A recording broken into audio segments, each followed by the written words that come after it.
नमस्कार विद्यार्थी मित्रांनो, MPSC सर्कल या यूट्यूब चॅनलवर आपलं स्वागत आहे. आजच्या सेशनमध्ये आपण बघणार आहोत फ्लुइड प्रेशर अँड मेजरमेंट या बाबतीतले काही इम्पॉर्टंट क्वेश्चन्स जे आपल्या आयोगातर्फे आपल्या मेन्स एक्झाम जे आहे त्यामध्ये येऊ शकतात. याआधी आपण 2 लेक्चर्स बघितलेले आहेत. त्यामध्ये आपण प्रॉपर्टीज ऑफ फ्लुइडचे बेसिकपासून कवर केलं आणि त्यानंतर आपलं एक लेक्चर होतं ज्यामध्ये आपण प्रॉपर्टीज ऑफ फ्लुइडचे क्वेश्चन्स कवर केलेले आहेत, इम्पॉर्टंट क्वेश्चन्स. तर तशाच प्रकारे आपण आणि त्या क्वेश्चन सेशन जे होतं त्याला खूप चांगला रिस्पॉन्स होता तुमचा. त्यामुळे आपण आता ठरवलेलं आहे की आपण इम्पॉर्टंट क्वेश्चन्स जे आहेत प्रत्येक टॉपिकमधले ते घेऊन तो कन्सेप्ट एक्सप्लेन करणार आहे. तर त्याच पार्श्वभूमीवर आज आपण फ्लुइड प्रेशर अँड मेजरमेंट याचे क्वेश्चन्स आज आपण बघणार आहोत व त्याचसोबत त्याचं कन्सेप्टही शिकणार आहोत. तर चला जास्त वेळ न लावता आपण लेक्चरला सुरुवात करूया.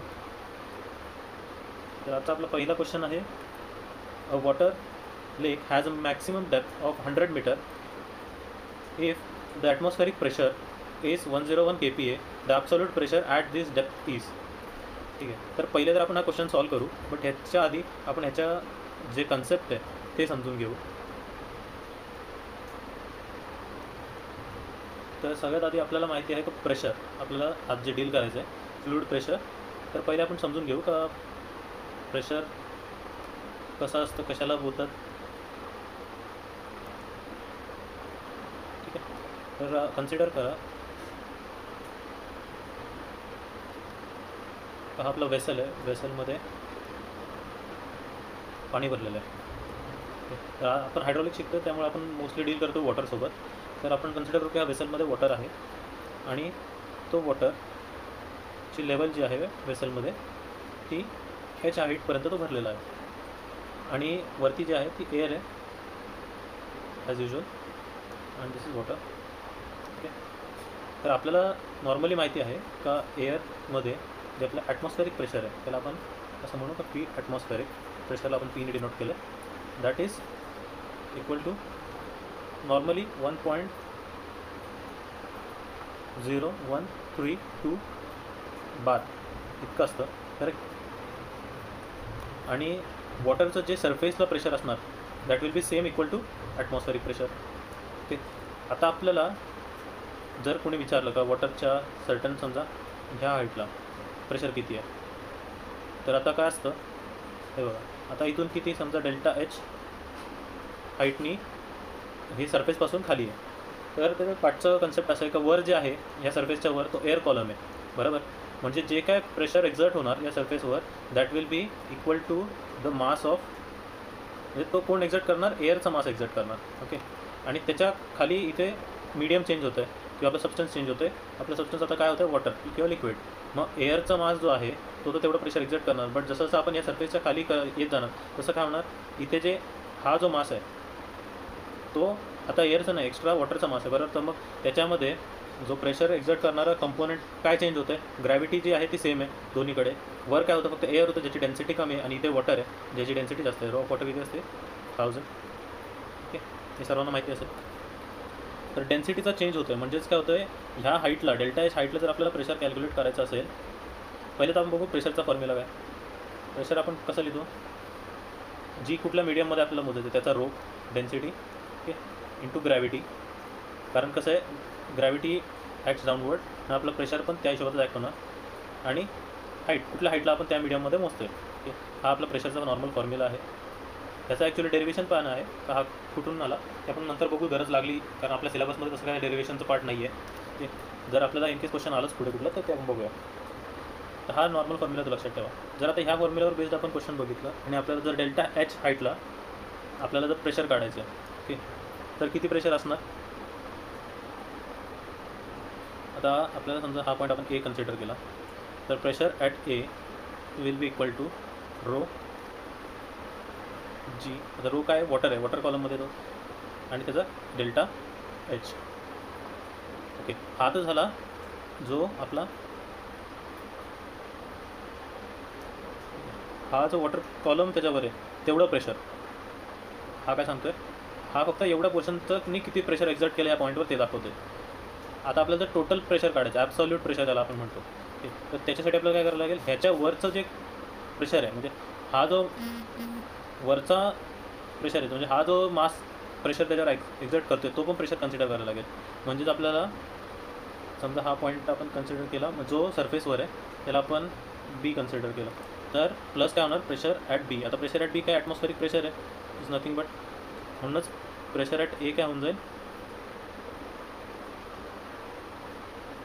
Row g rho W g delta H plus P atmosphere. हा झाला ह्याचा ॲब्सॉल्यूट प्रेशर, ॲब्सॉल्यूट. आता ह्याच्यात पण दोन प्रकार आहेत, ते आपण पुढे डिस्कस करूया, ॲब्सॉल्यूट काय असतं आणि गेज प्रेशर काय असतं. ठीक आहे, आता आपल्या क्वेश्चनसाठी आपल्याला हे गरजेचं होतं, तर हे कळालं सगळ्यांना. ठीक आहे, तर आपण आपल्या क्वेश्चनकडे येऊया.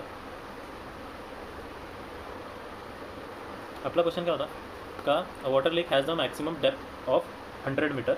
ओके, तर यांनी काय दिलं आहे वॉटर दिलं आहे, पहिलं तर हे बघून घ्या. वॉटर दिलं आहे म्हणजे रो कुठला आपला होणार W, rho water is equal to 1000. Okay, आणि आपल्याला हे काय डेप्थ दिलं आहे एच, किती दिले 100 metre. Okay, if the atmospheric pressure is 101 kPa, P atmosphere पण यांनी दिलेलं आहे, किती आहे 101 kPa, किलो पास्कल. ओके, आणि आता आपल्याला विचारलं की absolute pressure at this depth. आता जर याच्यात आपण ड्रॉइंग काढली मगाच्यासारखी तर आपल्याला लक्षात येईल का समजा ही आपली लेवल आहे, इथून यांनी जो एच दिला आहे तो 100 आहे. ओके, आणि त्यांनी विचारलं हा आपल्याला ॲटमॉस्फेरिक प्रेशर त्यांनी दिलेला आहे, आणि आपल्याला विचारलं आहे का ह्या डेप्थला ह्या पॉईंटला आपण समजायला ए कन्सिडर केला, ह्या पॉईंटला किती प्रेशर असणार. तर सेम मगाशी आपण जसं केलं, आता P absolute is equal to काय होणार ॲटमॉस्फेरिक त्यांनी दिलेलं वरचा pressure P atmosphere plus rho of water into G into H. Okay, तर पी ॲटमॉस्फिअर किती आहे 101 हा त्यांनी दिलेला आहे, प्लस रो ऑफ वॉटर किती आहे 1000. आता हे पण बघा, आता आपण 1000 लिहितो आहे बट यांनी KPA मध्ये दिलेलं आहे, आणि आपण जेव्हा हे रो जी एच इंटू करणार हा असणार पास्कलमध्ये. तर आपण जर इथे 1000 लिहिलं तर इथे पण 1000 लिहायला लागेल, म्हणून आपण सध्या हा 1000 बाजूला ठेवू. आता याला KPA आहे म्हणजे याला जर पास्कलमध्ये कन्वर्ट केलं तर काय होईल 101 इंटू 1000.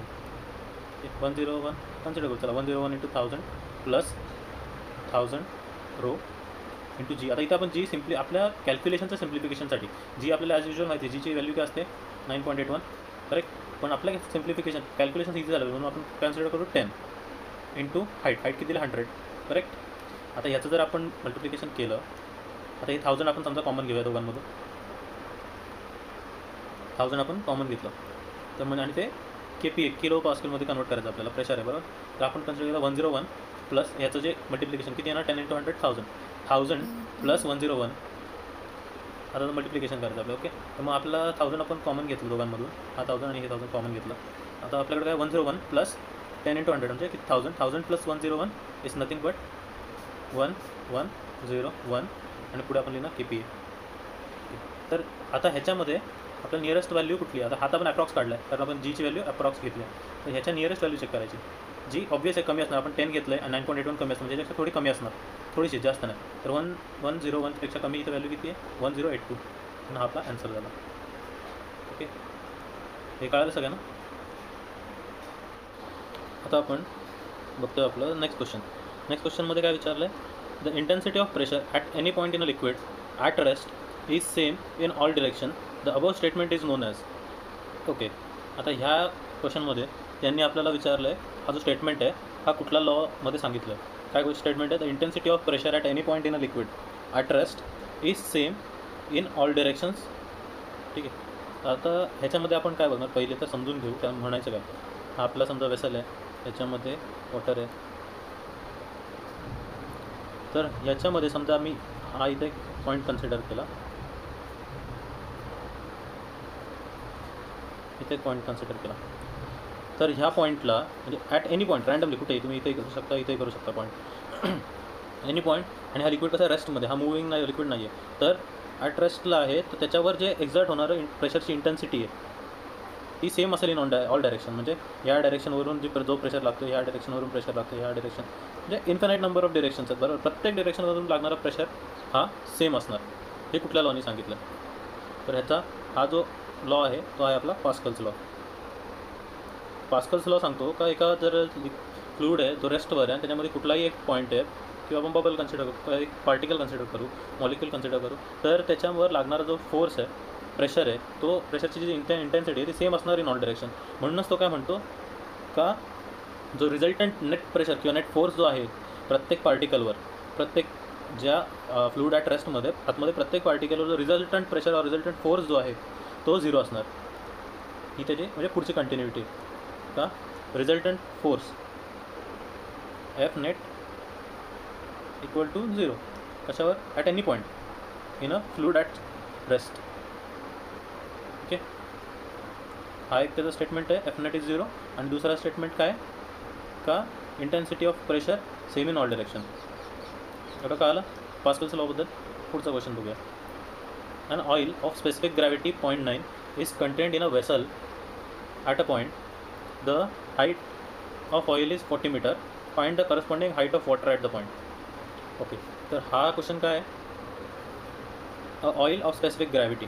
स्पेसिफिक ग्रॅव्हिटी म्हणजे आपल्याला माहिती आहे जी आपण मागच्या लेक्चर्समध्ये बघितलेली किती दिले 0.9. दिस इज नथिंग बट आपल्याला काय सांगतात ते रो ऑफ ऑइल जो आहे म्हणजे density of oil is nothing but 900 correct. आणि तो एक वेसलमध्ये आहे. At the point the height of oil is त्याचा हाईट पण दिलं आहे. ठीक आहे, हाईट ऑफ ऑइल किती दिले 40 metre. Find the corresponding height of water at that point. म्हणजे त्यांना आता म्हणायचं काय आता ह्याच्यात त्यांनी क्लिअरली मेन्शन नाही केलं त्यांना काय म्हणायचं बट आपल्याला त्या एक्झामिनरचा व्ह्यू समजून घ्यायचा या क्वेश्चनमध्ये. त्यांनी काय विचारलं corresponding height of water at that point. आता करस्पॉन्डिंग हाईट ऑफ वॉटर काढायचं आपल्याला. आता आपण कशाबद्दल हाईट ऑफ ऑइल आणि हाईट ऑफ वॉटर कुठल्या टर्म्समध्ये कम्पेअर करू शकतो हे त्याला म्हणायचं का एक्झामिनरला का तुम्ही शोधा का हा जो ऑइल आहे या हाईटवर जेवढं. कारण आता कम्पेअर करण्यासाठी आपल्याकडे फॉर्म्युला काय आहे प्रेशरच आहे. कारण प्रेशर जर आपण दोघांचे सेम असतील तरच आपण हाईट कम्पेअर करू शकतो. P is equal to rho g H बरोबर. जर ह्यांचे pressure of oil is equal to जर प्रेशर ऑफ वॉटर असेल तरच आपण काय करू शकतो त्याची हाईट इक्वेट करू शकतो. कारण डिफरन्स कशात आहे रोमध्ये डिफरन्स आहे आणि हाईटमध्ये डिफरन्स आहे. रो आणि रोचा डिफरन्स कॉन्स्टंट आहे ते तर माहिती आहे आपल्याला. ऑइलची 900 दिलेली आहे आणि वॉटरची 1000 आहे. मग आता उरला कसला डिफरन्स एचमध्ये. सिम्पल लॉजिक आहे थांबा. त्याच्यामध्ये तुम्ही सॉल्व न करता पण आन्सर लिहू शकता बरोबर. कसं सांगतो रो ऑफ आता हा जर आपल्याला फॉर्म्युला यांचं कंपॅरिझन कळलं तर आपल्याला माहिती आहे रो ऑफ ऑइल काय आहे 900 विच इज लेस दॅन 1000 बरोबर. लेस आहे 1000पेक्षा. म्हणजे काय असणार तर हे आपण बघितलं रो जर कमी असला आणि जर प्रेशर इक्वल ठेवायचं आहे तर हाईटला काय व्हायला लागेल जास्त व्हायला लागेल सेम असण्यासाठी. मग आता यांनी हाईट यांची काय दिली 40 मीटर्स. ओके, आणि आपल्याला मग आन्सर कसं काय असलं पाहिजे 40पेक्षा जास्त असलं पाहिजे सॉरी कमी असलं पाहिजे वॉटरचं. कारण रो ऑफ वॉटर काय आहे जास्त आहे. आता सिम्पल बघू आपण आधी हे इक्वेट करून घेऊ. ठीक आहे, हा आपण कन्सिडर केलं हे दोन प्रेशर सेम आहे म्हणजे रो ऑफ वॉटर किती आहे 1000. जी सेम आहे दोघांमध्ये ग्रॅव्हिटी कॅन्सल म्हणून ते आपण नाही लिहिता. 1000 into H of water is equal to 900 into ऑइलची किती दिले 40 करेक्ट. हाईट आपल्याला पाहिजे का HW. आता ह्या केसमध्ये बघा आपल्याला HW पाहिजे आणि ही कॉन्स्टंट आहे. ही टर्म मोठी आहे ही टर्म छोटी आहे आणि ही छोटी आहे म्हणून ही मोठी असणार आणि ही मोठी आहे म्हणून ही टर्म छोटी असणार. कोणापेक्षा ह्याच्यापेक्षा. मग आता 40पेक्षा जास्त कमी नाही आहे बघा 900 आणि 1000 0 0 गेट्स कट. हा 1000 जरी तर 0.9 म्हणजे 40च्या 0.9 टाईम्स किती असणार 40च्या 0.9 टाईम्स 36. तर हे आपण डायरेक्ट पण आन्सर लावू शकत होतो. म्हणजे काही त्यामध्ये आपल्याला कॅल्क्युलेशन करायची गरज नव्हती काय फक्त क्वेश्चन समजणं गरजेचं होतं. त्यात त्यांनी म्हणालं का वॉटरचं किती आता वॉटरची डेन्सिटी जास्त आहे म्हणजे तो सेम प्रेशरसाठी हाईट कमी लागणार त्याला. मग किती कमी लागणार 40पेक्षा थोडी कमी लागणार कारण एवढं काय डिफरन्स नाही फक्त 100चा डेन्सिटीचा डिफरन्स आहे. ठीक आहे, मग आपण त्याचा रेशो काढून पण करू शकतो किंवा डायरेक्ट पण. आता त्याच्या 40च्या नियर बाय कुठला व्हॅल्यू आहे 36 आहे कारण 900 is so high value. 10 point हे जे आहे दुसरं 33 हे खूप कमी आहे आणि 18 पण खूप कमी आहे आणि याचं डेन्सिटी डिफरन्स जास्त नाही आहे थोडंसंच आहे म्हणून डायरेक्टली आपण आन्सर लावू शकत होतो. बट जर तसं नसेल जमत तर आपल्याला या कॅल्क्युलेशननुसार करायला लागेल. Okay fine. नेक्स्ट क्वेश्चन बघूया. Which of the following is correct for the unit of pressure.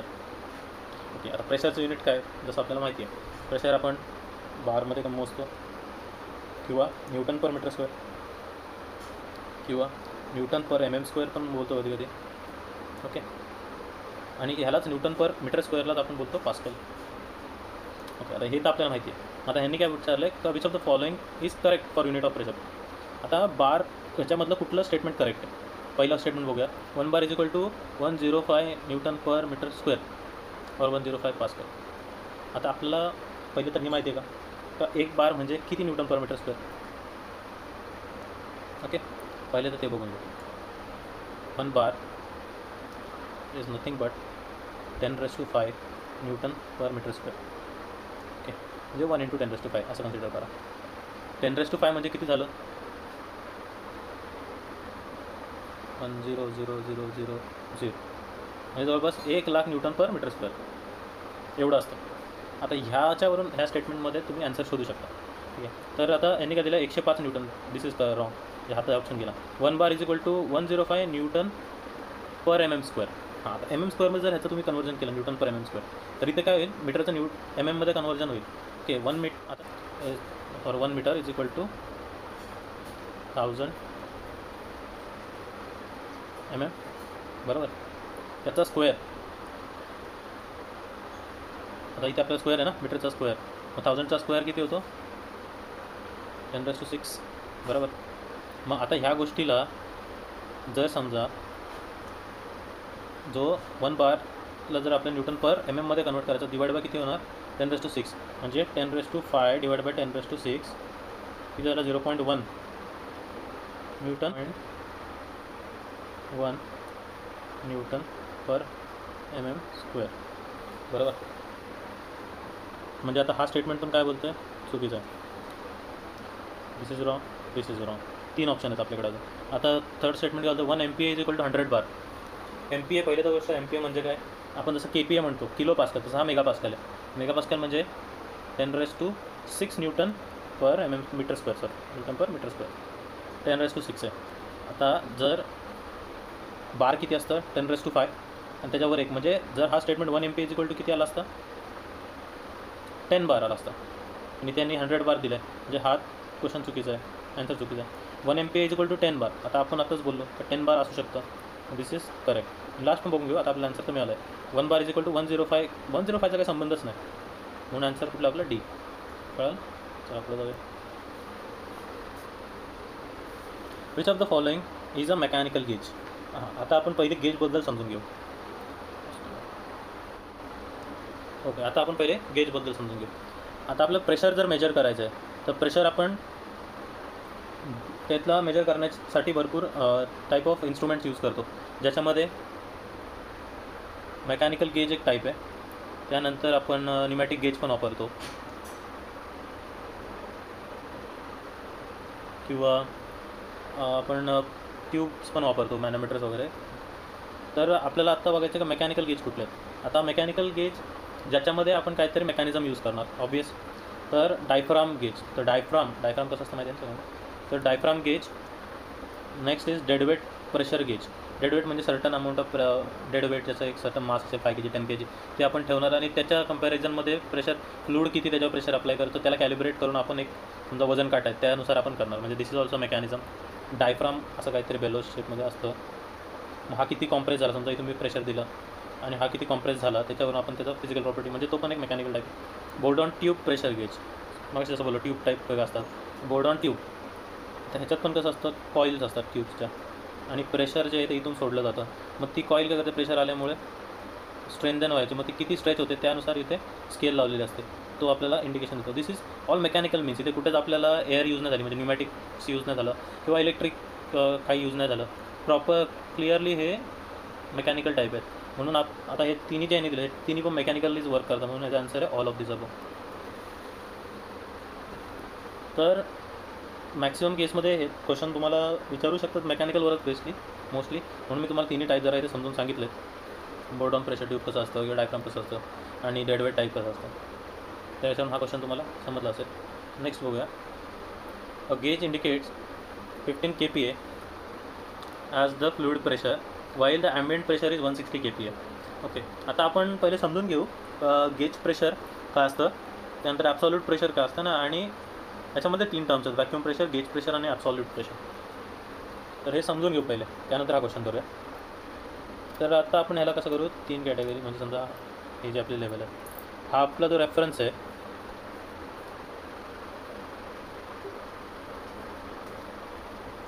हा आपण कन्सिडर करू की ॲटमॉस्फिअर आहे. ओके, आणि हा जो आहे हा 0 प्रेशर आहे, P is equal to 0, absolute 0. Okay, absolute 0 हा या. तर आपले जे गेज आपण जे काही यूज करतो, आपले गेज जे काय आपण यूज करतो, तर ते आपण ॲटमॉस्फेरिक कंडिशनमध्ये यूज करतो, बरोबर. म्हणजे त्याच्यावर ऑलरेडी आपलं जो ॲटमॉस्फेरिक प्रेशर आहे तो ॲक्ट करत असतो. म्हणून जर तो जो प्रेशर गेज आहे जो आपण यूज करणार, जसं मागाशी आपण टाईप्स बघितले, जर तो पॉझिटिव्ह प्रेशर दाखवत असेल, त्याचे पण 2 टाईप आहेत, एक आहे व्हॅक्यूम गेज आणि नॉर्मल गेज प्रेशर गेज. जर तो प्रेशर गेज असेल ओके, तर तो जेवढं प्रेशर इंडिकेट करेल that will be greater than atmospheric pressure, म्हणजे ह्या लेवलचा तो वर असणार. ॲटमॉस्फेरिक आपल्याला माहिती किती असतं, 1.01325 बार. आता आपण बारचं कन्वर्जन मगाशी बघितलं. तर ह्या नॉर्मली जे प्रेशर देतील that will be greater than atmospheric pressure, आणि त्याला आपण पी गेज असं म्हणू. याच्यावर जे मेजर करतो ते पी गेज ओके. आणि आपल्याला जर ॲब्सोल्यूट मोजायचे तर पूर्ण एवढं इथपर्यंत असणार. समजा इथून याचं प्रेशर असं एवढं आहे, तर हे इथून एवढं असणार. तर दिस इज पी ॲब्सोल्यूट 0%. तर P absolute is equal to P atmosphere plus P gauge.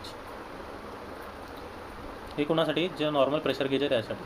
आता जर आपल्याला व्हॅक्यूम गेज आहे आपल्याकडे, व्हॅक्यूम गेज काय करणार, again the reference will be P atmospheric, आणि त्याच्या खाली प्रेशर मेजर करतात. म्हणजे ते आपल्याला व्हॅक्यूम प्रेशर गेजवर जो प्रेशर दिसणार तो पण एक सर्टन व्हॅल्यूज असणार पॉझिटिव्हमध्ये, बट ती डाऊन साईडला असणार. मग जर आपल्याला ॲब्सोल्यूट काढायचे, ॲब्सोल्यूट आपण नेहमी कुठून मोजतो, ॲब्सोल्यूट आपण मोजणार इथून, कन्सिडरिंग 0 ॲज द बेसलाईन. मग आपल्याला जर ह्या पॉईंटची काढायची आहे ठीक आहे, आणि आपल्याला गेज कुठून देणार, जो व्हॅक्यूम गेज असणार तो रेफरन्स करणार ॲटमॉस्फिअरला.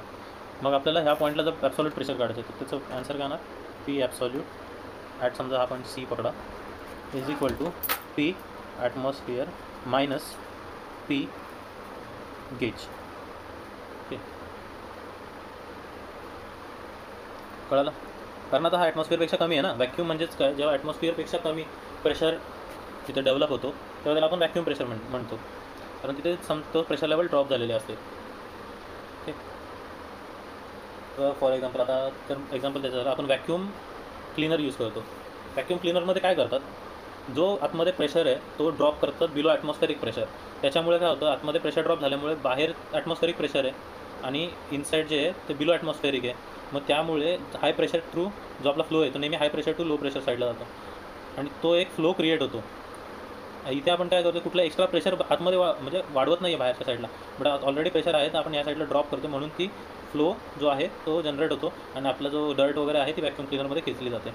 आणि तो लो प्रेशर जो क्रिएट केला बिलो ॲटमॉस्फिअर त्याला आपण काय म्हणतो, व्हॅक्यूम म्हणतो. जे एम्प्टी स्पेस क्रिएट केली जसं काय आपण, आणि म्हणून ते बाहेरचं जे आहे ते आत एंटर करतं आहे. ओके, तर आता क्वेश्चनवर येऊया. क्वेश्चन काय म्हणाले, gauge indicates 15 kPa as the fluid pressure while the ambient pressure is 160. Okay, आता गेज काय म्हणाले 15 kPa, तर तिथे त्यांनी कुठेच मेन्शन नाही केलं व्हॅक्यूम गेज आहे का प्रेशर नॉर्मल प्रेशर गेज आहे. जर मेन्शन नाही केलं तर directly we can consider as normal. Okay, जर व्हॅक्यूम असेल तर मेन्शन करतील. तर गेज प्रेशर किती दिला 15 आणि ॲम्बियंट प्रेशर 160. सिम्पल आन्सर आहे. डायरेक्ट आपल्याला काय करायचं, हा फॉर्म्युला यूज करायचा, absolute is equal to P atmosphere plus P gauge. Ambient म्हणजे ॲटमॉस्फेरिक. ओके, तर ॲम्बियंट 160 प्लस गेज किती दिले 15. 160 प्लस 15 किती होतात, 175. करेक्ट, 175 यांनी आपला आन्सर येतं आहे. बट यांनी त्यांचं क्वेश्चनमध्येच गडबड आहे. 175 kPa. ओके, बट ह्या क्वेश्चनमध्ये त्यांनी जे आपल्याला ऑप्शन्स दिलेत ते KPAमध्ये नाही आहेत. That is in kgf per centimetre square ह्या टर्म्समध्ये दिलेले आहेत.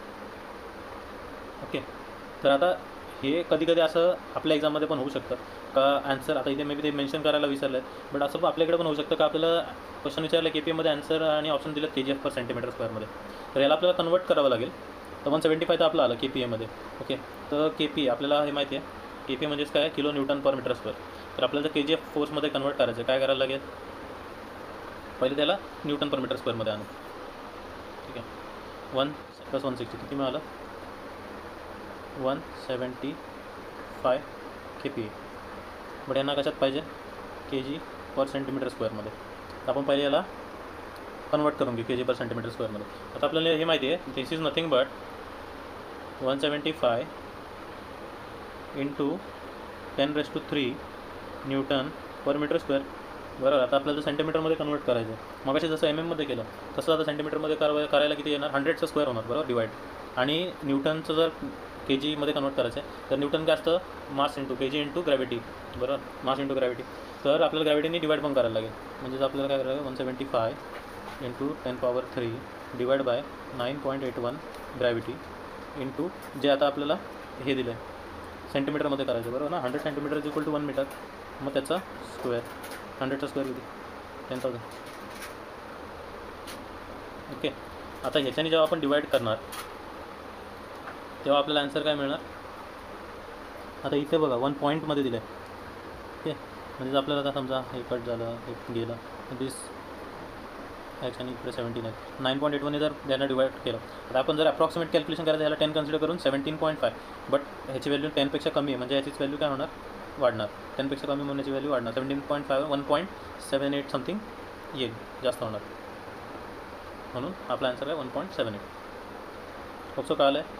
असे क्वेश्चन्स एक्झाममध्ये पण येतात ज्यामध्ये कन्फ्यूज होतो आपण, कारण आपला आन्सर आलेलं असतं वेगळं, ऑप्शनमध्येच नसतं. पण इथे त्यांनी क्लिअरली बघा कसं दिलं, 1.68 1.78 मेन्शन केलं असतं तर इझी झालं असतं का बाबा के जी पर सेंटीमीटर स्क्वेअर, पण असं येऊ शकतं. तर next question, high vacuum pressure is most commonly expressed in. Okay.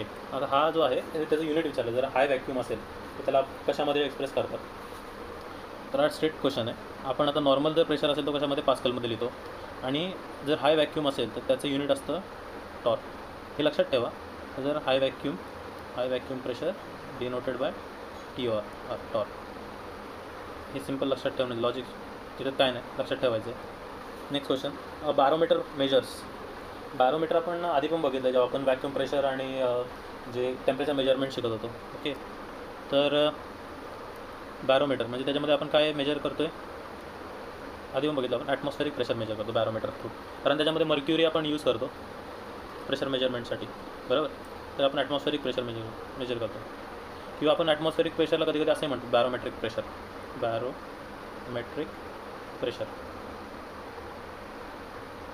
हे पण लक्षात ठेवा. आता हा जो नेक्स्ट क्वेश्चन आहे त्यामध्ये काय दिलं आहे, in differential manometer a head of 18 metre of fluid A in limb 1 is found balanced by head of 0.9 meter of fluid B in limb 2. The ratio of specific gravities of A and B is. Ratio काय विचारलं आणि specific ग्रॅव्हिटीचा आपल्याला बघा. त्याच्यात पहिले तर given काय, आपण कन्सेप्ट समजून घेऊ, बट पहिले गिवन काय तेवढं तरी आपल्याला लिहिता आलं पाहिजे.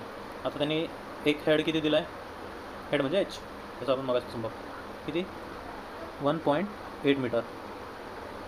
कशामध्ये, एमध्ये, म्हणजे HA समजा HA. ठीक आहे. आणि दुसरा काय दिला आहे HB, किती दिलं आहे 0.9 मीटर. एवढं तर कळतं आहे आपल्याला इन लिम 2. ओके. आणि विचारलं आहे का त्यांच्या स्पेसिफिक ग्रॅव्हिटीजचा रेशो. आता स्पेसिफिक ग्रॅव्हिटी म्हणजे याची काय असणार, SGA आणि याची SG2. म्हणजेच कसला रेशो असणार त्यांच्या डेन्सिटीजचा, ρA upon ρB. A to B सांगितलं ना, म्हणजे ρA अपॉन AB हा त्यांना पाहिजे. आपल्याला दिलं आहे काय, हाईट दिलं आहे. ओके. तर ह्याच्यामध्ये डिफरन्शियल मॅनोमीटर काय असतं ते आपण बघूया नंतर, बट ह्याच्यामध्ये डिफरन्शियल मॅनोमीटरची गरज नाही. डायरेक्टली आपल्याला फॉर्म्युला माहिती आहे काय, ρGH is equal to ρGH. Pressure is same, कारण ते हेडने बॅलन्स केलं ना, दिलं नाही ते बॅलन्स. ओके.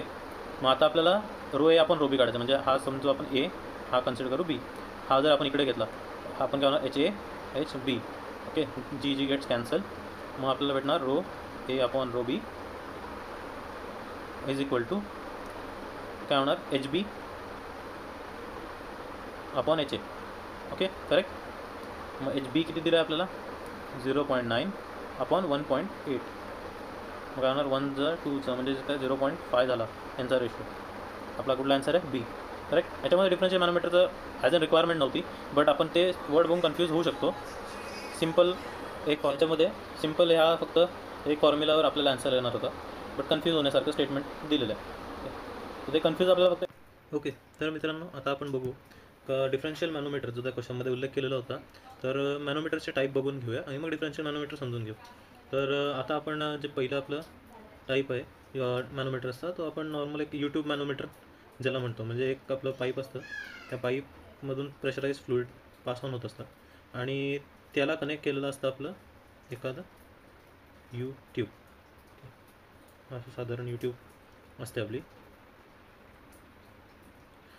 तर ह्यामध्ये एक मॅनोमेट्रिक फ्लूइड यूज केलं जातं. सर्टन मॅनोमेट्रिक फ्लूइड तिथे यूज करतात, ज्याच्यामुळे आपल्याला ह्या पाईपमधून जो फ्लूइड प्रेशराइज फ्लूइड पास होतो आहे त्याची जी काही प्रेशराइज फ्लूइड पास होतो त्याचं प्रेशर मेजर करण्यासाठी हेल्प होते. तर ते कसं करतो आपण, बेसिक नॉर्मल जो आपला मागाचा फॉर्म्युला आहे, pressure is equal to rho g h, ह्या फॉर्म्युल्याच्याच हेल्पने करतो. फक्त आपण काय करतो त्याच्यामध्ये प्रेशर बॅलन्स करतो कुठेतरी. ओके, तसंच आपलं नेक्स्ट टाईप आहे डिफरन्शियल मॅनोमीटर. तर डिफरन्शियल मॅनोमीटर जे आहे ते टाईप ऑफ यूट्यूब मॅनोमीटर आहे, बट याच्यामध्ये आपण प्रेशर नाही मेजर करत, प्रेशरचं डिफरन्स मेजर करतो. समजा आता एक अजून इकडे एक पाईप आहे आणि हाच जर जो पाईप आपण इकडे कन्सिडर केला त्याला आपण इथे कनेक्ट करूया. ओके, म्हणजे जसं इथे एखादा फ्लूड आहे, कन्सिडर करू आपण फ्लूड 1 आणि हे इकडे फ्लूड आहे फ्लूड 2.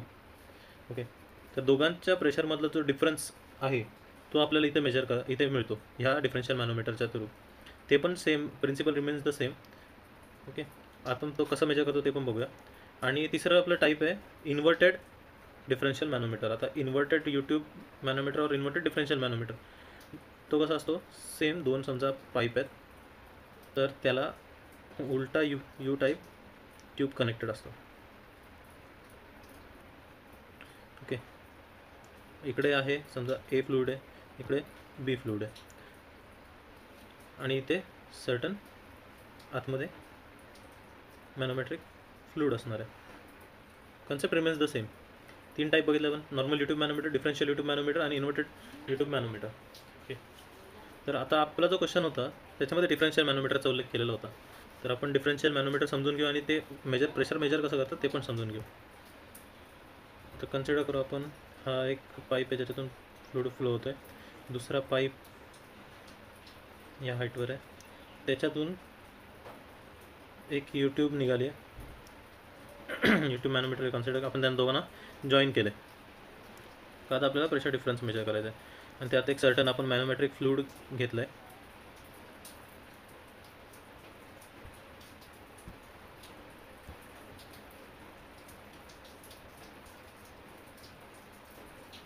ठीक आहे, इथपर्यंत फ्लूइड आहे.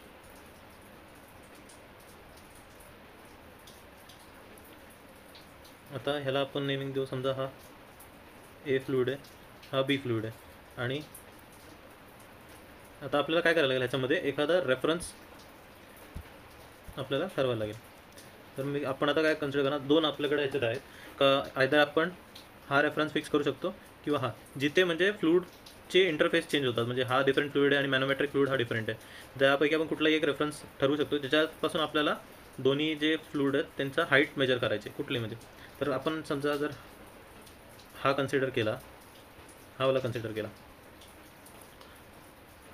तर आपल्याला जो बी पॉईंट आहे ह्याचा सेंटर पॉईंट जो आहे त्याची हाईट कन्सिडर करू आपण H1 आहे. ओके, त्यानंतर सेम जो मॅनोमेट्रिक फ्लूइडच्या लेवल स्वतःच्या लेवलमध्ये जो डिफरन्स आहे तो आपण कन्सिडर करू का H हाईट आहे. ओके, आणि अजून एक राहिली कुठली, ही एची, ह्याच्या पण सेंटरपासून आपण घेणार. ओके, तर ही H2 आहे, 2.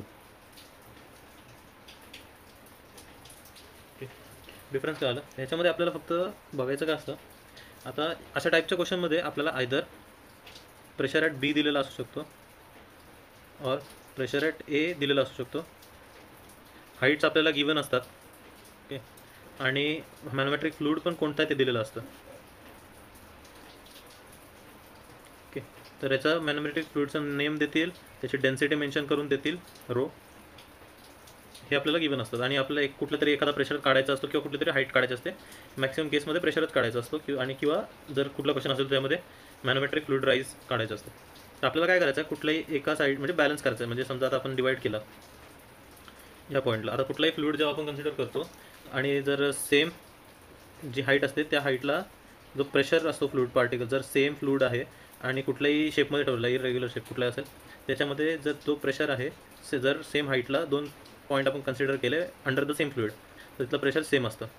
ओके, म्हणजे आता ह्या पॉईंटला पण प्रेशर सेम असणार आणि ह्या पॉईंटला प्रेशर सेम असणार, पी कन्सिडर करू आपण. आता आपल्याला एक डेटा मिळतो का ह्याच्यावर आपल्याला बॅलन्स करायचं. म्हणजे आपण जर याला पकडला की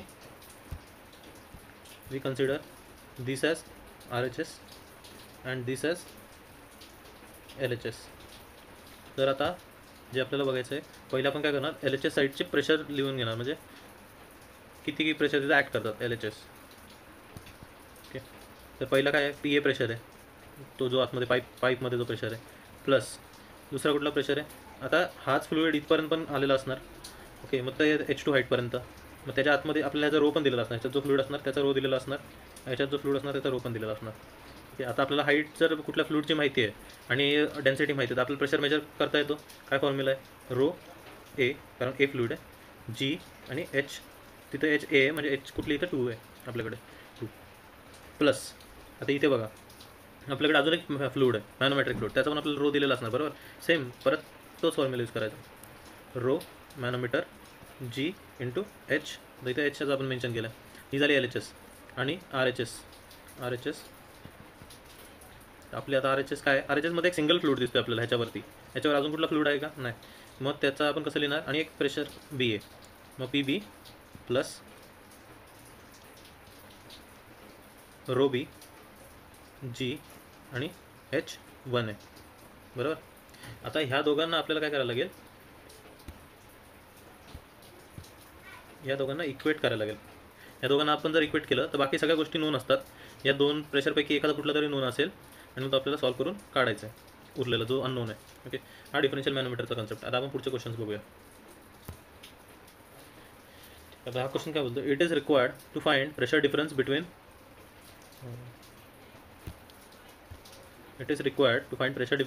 two horizontal pipes through which water is flowing using inverted manometer. आता आपण इन्व्हर्टेड पण टाईप डिस्कस केला बरोबर. 2 manometric fluids with specific gravity 13.6 and 0.8 are available. Which manometric fluid is to be used now? Simple question आहे एकदम, फक्त तुम्हाला माहिती पाहिजे का इन्व्हर्टेड टाईप जो मॅनोमीटर आहे आपण जसं म्हणालो का त्याच्यामध्ये कोणता मॅनोमेट्रिक फ्लुइड यूज होतो. ओके, तर आता आपण जसं इथे डिस्कस केलेलं, आता काय याच्यामध्ये फक्त एक सांगतो का जर इन्व्हर्टेड आपण यूज केलं, हा तर नॉर्मल आहे बरोबर, ह्याच्यामध्ये मॅक्सिमम केसमध्ये mercury as a manometric fluid use करतात, कारण त्याची डेन्सिटी नॉर्मली जे आपण फ्लुइड जे ट्रान्सफर करतो त्याच्या डेन्सिटीपेक्षा मर्क्युरीची डेन्सिटी हायेस्ट असते. तर काय असते मर्क्युरीची डेन्सिटी,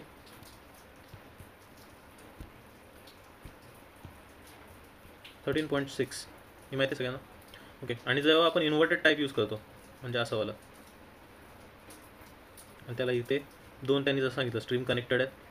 आता ह्याचं कसं आहे, जर समजा आपण इथे मर्क्युरी यूज केली ओके, तर काय होईल, मर्क्युरीचा वेट जास्त आहे इकडच्या दुसऱ्या फ्लुइडपेक्षा. जर एका साईडला कुठे प्रेशर ड्रॉप झाला तर मर्क्युरी पूर्ण त्या ह्याच्यामध्ये त्या पाईपलाईनमध्ये घुसेल. म्हणून इन्व्हर्टेडमध्ये मॅक्सिमम केसमध्ये आपण मर्क्युरी यूज नाही करत, लाईट वेट मॅनोमेट्रिक फ्लुइड यूज करतो. आता लाईट वेट म्हणजे काय, आपण युजली इथं जे डील करणार ते जे पाईपलाईनमधून फ्लुइड जाणार तो कुठला असणार आहे, वॉटर बरं. मग वॉटरपेक्षा लाईट जे काही फ्लुइड आहेत ते आपण as a manometric fluid इन्व्हर्टेडमध्ये use करणार, करेक्ट. आता नेक्स्ट क्वेश्चन बघूया. तर ह्या क्वेश्चनमध्ये आपल्याला काय त्यांनी दोन दिलेत, एक 13.6 म्हणजे जी मर्क्युरीची आहे बरोबर, आणि दुसरं आहे 0.8 जी वॉटरपेक्षा कमी, वॉटरची किती असते 1. ओके, मग 0.8 वॉटरपेक्षा कमी, आणि त्यांनी काय मेन्शन केलं, इन्व्हर्टेड मॅनोमीटर आहे. म्हणजे आता आपण बघितलं इन्व्हर्टेड मॅनोमीटरमध्ये वॉटर जर आपण असेल फ्लो काय होते, वॉटर दिले त्यांनी वॉटर फ्लो होते, मग त्याच्यापेक्षा कमीवालाच यूज करणार. ठीक आहे, फ्लुइड विथ स्पेसिफिक ग्रॅव्हिटी 0.8 म्हणून आपला बी आन्सर आहे. In order to increase sensitivity of U-tube manometer, one leg is usually inclined by angle theta. Sensitivity of inclined tube to sensitivity of U-tube is equal to. Okay, आता हा पण एक concept आहे, याच्यावर question येऊ शकतात. जसं आपण मगाशी नॉर्मल यूट्यूब मॅनोमीटर बघितलेलं, कसं होतं ते असं होतं बरोबर, असं यूट्यूब होता आणि त्याला बेंड करून इथे असा कनेक्ट केलेलं होतं. या केसमध्ये मॅनोमेट्रिक फ्लुइड आपण यूज करतो बरोबर. आता ह्याची आपल्याला सेन्सिटिव्हिटी वाढवायची, म्हणजे आपल्याकडे स्पेस नाही आहे जास्त हाईट वाढवण्याची, बट आणि त्याची सेन्सिटिव्हिटी वाढली पाहिजे. जरा समजा सेन्सिटिव्हिटी वाढवायची म्हणजेच काय करायचं, आपल्याकडे एक प्रेशर डिफरन्स म्हणजे प्रेशर जो चेंजेस होत आहेत ते खूप मिनिमम आहेत. मग ते आपण जर असं यूट्यूब यूज केलं नॉर्मल तर मे बी समजणार नाही, कारण इथलं मिनिस्कस जो आहे याचा, ही जी लेवल आहे ही वर जाणारच नाही जास्त, म्हणून तो डिफरन्स आपल्याला कळून येणार नाही प्रेशरमधला. तर आपल्याला सेम सिस्टम यूज करायची आहे. ओके, यूट्यूबच यूज करायचं आहे, दुसरं कुठलं प्रेशर मेजरमेंट टाईप डिव्हाइस नाही यूज करायचा. आणि आपल्याला सेम जे प्रेशर चेंजेस होत आहेत स्मॉल, ते पण जर सेन्स करायचं आपल्याला सेन्सिटिव्हिटी वाढवायला लागणार.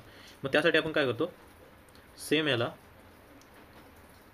आपण यूच्या ऐवजी पुढची जी ट्यूब आहे ती इन्क्लाइन लावतो. इन्क्लाइन ट्यूब, ही झाली स्ट्रेट लाईन, ह्याचा एक अँगल समथिंग असणार, थीटा अँगल आहे ती इन्क्लाइंड असणार. बरोबर, मग अशी काय होती आपली, अशी स्ट्रेट होती याच्यामध्ये. बरोबर, आता आपल्याला त्यांनी क्वेश्चन काय विचारला बघ, का sensitivity of incline tube is to the sensitivity of U tube. आता कशाची सेन्सिटिव्हिटीमध्ये काय फरक येणार आहे, इथे इन्क्लाइंड झाला समजा. आता आपला जो मॅनोमेट्रिक लेवल आहे ती अशी दिसते, आधी ती कशी दिसत होती, ह्या लेवलला होती. आता सेन्सिटिव्हिटी जर आपण हा ट्रायंगल कन्सिडर केला, ओके, या ट्रायंगलला सेपरेट घेऊ आपण. ओके, आधी सेम हाईट, ही आपली यूट्यूब मॅनोमीटरची हाईट एच, आणि आता ही नवीन इन्क्लाइंड मॅनोमीटरची लेंथ आहे, ठीक आहे, एस कन्सिडर करू आपण. आणि आपला हा जो अँगल इथं होता तो आहे थीटा. ओके, तर आणि मग आपल्याला सेन्सिटिव्हिटी कशी कळणार, रेशो काढायला लागेल ना या दोघांचा. म्हणजे सेम हाईटसाठी ही किती लेंथ आली, मग आपल्याला एच बाय काय करायला लागेल, एस करायला लागेल. जर आपण हा 90 डिग्री कन्सिडर केला, दिस इज थीटा, बरोबर, म्हणजे हा काय असणार 90 मायनस थीटा, करेक्ट ना. किंवा आपण याला थीटा कन्सिडर करू, तर आपल्याला काय, जर हा आपण थीटा कन्सिडर केला, ओके, ऑर एल्स हा 90 मायनस थीटा असणार. किंवा जर आपण हा अँगल कन्सिडर केला इकडचा, दिस विल बी थीटा ओनली, कारण काय तो थेरम आपला. Okay, this will be theta. मग आता आपल्याला जर ह्या दोघांचा रेशो घ्यायचा आहे, काय येणार, अपोजिट साईड आपण हायपोटेनियस, म्हणजे sine theta is equal to H upon S. Sensitivity आपल्याला पाहिजे, मग आपला आन्सर काय होणार, आपल्याला कसली सेन्सिटिव्हिटी पाहिजे, इन्क्लाइन ट्यूब टू यूट्यूब. आणि आपल्याला आता काय मिळालं आहे, यूट्यूब टू इन्क्लाइन ट्यूब, म्हणजे याचं उलटं करायला लागणार आपल्याला. मग त्याचं उलटं केल्यावर काय मिळणार आपल्याला, S by H is equal to 1 upon sine theta, correct. आणि हा आन्सर कुठला इथे, आता सिम्पल आपण बघू शकतो, जर 1 बाय साइन थीटा सेन्सिटिव्हिटी आहे आणि sign theta is always less than 1, बरोबर. जर 1ला 1पेक्षा कमी आणि डिवाइड केलं, जर ते आउटपुट किती असणार, 1पेक्षा ग्रेटर असणार, बरोबर, ग्रेटर दॅन 1, म्हणून सेन्सिटिव्हिटी वाढते.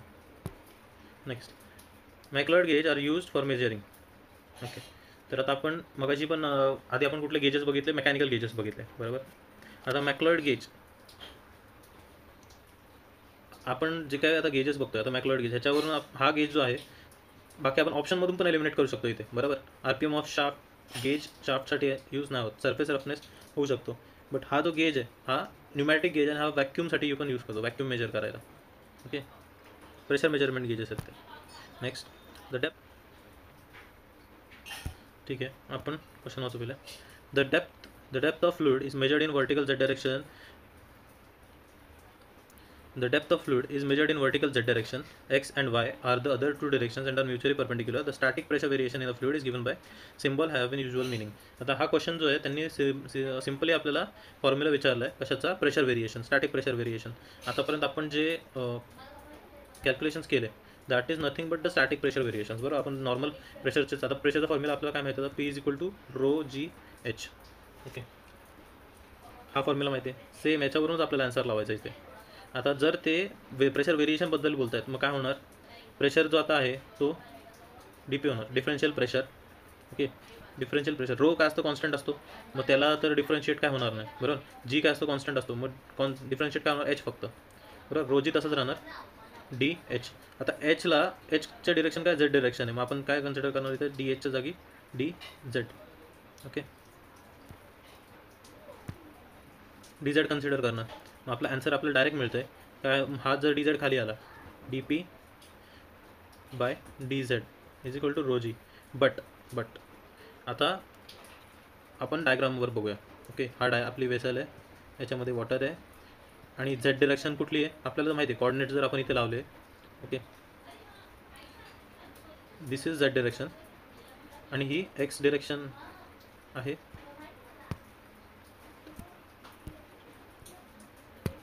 and this is y direction.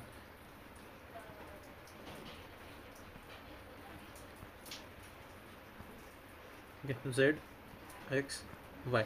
आपण आता 3D बघतोय, 3 डायमेन्शनल, बरोबर. तर असं आपलं कोऑर्डिनेट सिस्टम असणार.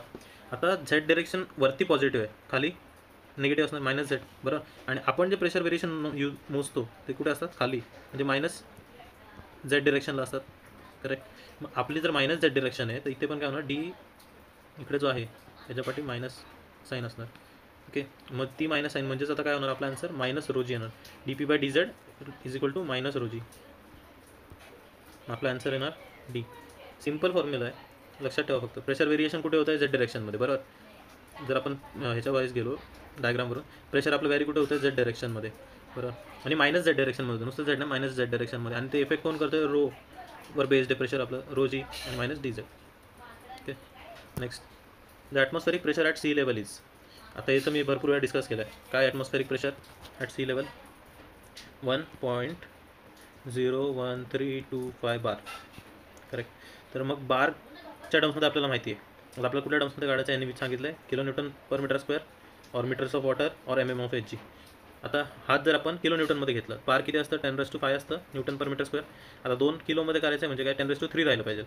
म्हणजे पुढे आपल्याला काय करायचं आहे, ह्याला इंटू 100 करायचं. 100 किलो 101.325. ओके, तर 101.3 म्हणजे हे स्टेटमेंट काय करेक्ट आहे, बरोबर. नेक्स्ट, त्यांनी 10.3 मीटर्स ऑफ वॉटर असं म्हटलं आहे. आता जर 10.3 मीटर ऑफ वॉटरला आपण जर कन्वर्ट केलं रो जी एच, बरोबर. रो किती आहे, 1000 इंटू, आता इथे जी आपण 9.81 आहे, 10 कन्सिडर करा, आणि एच किती आहे, 10.3. ह्याला जर आपण मल्टिप्लाय केलं तर आपल्याला आन्सर काय मिळेल, 9.81च घ्यायचं आहे पण आपल्या सिम्प्लिफिकेशनसाठी. तर याचं पण आन्सर आपल्याला मिळेल 101.3 kilo Newton per metre square. म्हणजे ही स्टेटमेंट पण करेक्ट आहे. आता 760 mm Hg सेम, परत आपल्याला हाच फॉर्म्युला यूज करायचा आहे. आता Hg म्हणजे काय, मर्क्युरी. मर्क्युरीचं मग आपण काय बघितलेलं, जो स्पेसिफिक ग्रॅव्हिटी 13.6, म्हणजे रो किती असणार, 13,600. मग सेम परत 13,600 इंटू 9.81 इंटू 760 mm म्हणजे 0.76 मीटरमध्ये करायचं ना कन्वर्ट आपल्याला. तर याचं पण आन्सर काय येतं, 101.3 kilo Newton per metre square. म्हणजे हे तिन्ही स्टेटमेंट बरोबर आहे, म्हणून आपला आन्सर काय येणार, all of the above. D आपला आन्सर आहे. Okay, next. Which property of mercury is the main reason for use in barometer. आता हां, मर्क्युरी जर आपण बॅरोमीटरमध्ये यूज करतो, का करतो, त्याचा मेजर जो रिझन आहे, आपण हे बॅरोमीटरचा एक क्वेश्चन मगाशी केलं, काय तो ॲटमॉस्फेरिक प्रेशर सांगतो, बरोबर. आता मर्क्युरीचं जो मेन रिझन आहे, समजा एक क्लोज वेसल जर असेल आणि आपण मर्क्युरी भरली, त्याचं जे वेपर्स आहे ते वेपर प्रेशर जे त्याच्यावर आहे ते खूप कमी असतं स्वतःचं. त्याच्यामुळे काय होतं, आपल्याला जे प्रेशर मेजरमेंट आहे, तर टेम्परेचर राईज झालं तर त्याला तो जास्त म्हणजे बघा ना, राईज मिळतो किंवा लोअर होतो. तर मेन जे त्याचं रिझन आहे बॅरोमीटरमध्ये यूज करायचं, तर is very low vapour pressure. हे आन्सर आहे त्याचं. The reading of the pressure gauge fitted on a vessel is 25 bar.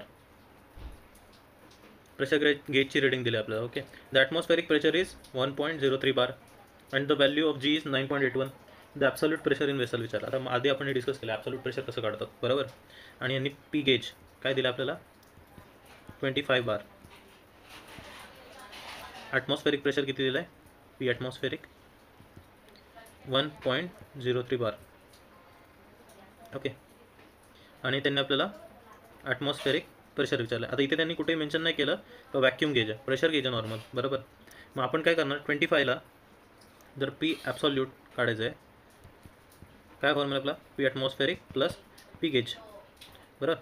मी या दोघांना ॲड केलं, आपला आन्सर काय येईल, 26.03. Is correct. Simple question. 17 question काय होतं, सिलेक्ट द करेक्ट स्टेटमेंट. आताच आपण फॉर्म्युला बघितला, absolute pressure is equal to gauge pressure minus atmospheric, नाही, absolute gauge pressure is equal to absolute plus, हे पण नाही, ॲब्सॉल्यूट मायनस ॲटमॉस्फेरिक असं पण नसतं. हां, हे असतं का ते चेक करा. आपला फॉर्म्युला काय ते बघा पहिले, आपण मगाशी लिहिलं ते, P absolute is equal to P atmospheric plus P gauge, correct. आता हे रिअरेंज करून आपल्याला कळेल. आता पी गेज यांनी विचारलं, इथे सांगितलं पहिला काय सांगितलं, atmospheric pressure is equal to, atmospheric pressure is equal to gauge pressure absolute pressure is equal to gauge pressure minus atmospheric pressure. Minus आहे का प्लस आहे, ठीक आहे. मग ही स्टेटमेंट आपली रॉंग झाली. आता gauge pressure is equal to absolute pressure minus atmospheric pressure. आता इथला जो ॲटमॉस्फेरिक प्रेशर आहे तो ह्या साईडला गेला मायनस होईल, म्हणजे ही स्टेटमेंट काय आपली करेक्ट आहे. तर आपण नेक्स्ट स्टेटमेंट बघू. Absolute pressure is equal to atmospheric plus vacuum. हां, आता व्हॅक्यूम काय असतं हे पण आपण डिस्कस केलं. तर आपण ह्याच फॉर्म्युला थोडं मॉडिफाय करू शकतो, मायनस पी व्हॅक्यूम. बरोबर, आपण डिस्कस केला तर आता तो कंप्लीट म्हणजे कुठलाही टर्म याच्यामध्ये आपण फिट करू शकतो. जर गेज नसेल तर त्याच्याऐवजी व्हॅक्यूम असू शकतो, त्याच्याऐवजी. और gauge pressure is equal to atmospheric pressure plus vacuum pressure. Plus नसतं. आता आपण काय बघितलं, व्हॅक्यूमला मायनस असतो, म्हणजे आपला B statement is correct. Answer is B. The pressure gradient along any free surface is always gradient. Pressure gradient म्हणजे काय, प्रेशरचं जे काही डिफरन्स आहे. आता आपण हा कन्सिडर करू, हा फ्री सरफेस आहे, आतमध्ये इथे वॉटर आहे, ठीक आहे, ते वॉटर आहे आणि इकडे एअर आहे. तर हा त्याचा फ्री सरफेस आहे. इथे काय असणार प्रेशर डिफरन्स ह्या पॉईंटला फ्री सरफेसवरती, जर आपण इथे मोजलं इथे आपल्याला 0 सापडणार. कारण कसं आहे, आपलं प्रेशर व्हेरिएशन कधी होणार, जेव्हा ह्या लाईनपेक्षा खाली आपण पॉईंट घेत जाणार. बरोबर, झेड जसं वाढत जाणार तसं आपलं प्रेशर ग्रेडियंट वाढत जाणार. मग बघितलं ना आपण D P by D Z म्हणजेच प्रेशर ग्रेडियंट आहे. तो या सरफेसला 0 असतो कारण झेड 0 असतो. करेक्ट, या पॉईंटला 0 असणार. हा आपला आन्सर. तर हे काही क्वेश्चन्स होते आपले प्रेशर मेजरमेंटचे मधले. जर तुम्हाला अजून काही याच्यात डाऊट असले तर तुम्ही आपल्या यूट्यूब त्याच्या लेक्चरच्या खाली कमेंट करून आम्हाला कळू शकता. नक्कीच आम्ही तुम्हाला हेल्प करू. आणि तुम्ही लेक्चर पूर्ण पाहिल्याबद्दल धन्यवाद. आणि असेच आपण काही पुढे लेक्चर्स अजून कंटिन्यू करणार आहोत. तर नवीन अजून लेक्चर्स पाहण्यासाठी आमच्या चॅनलला सबस्क्राईब करा आणि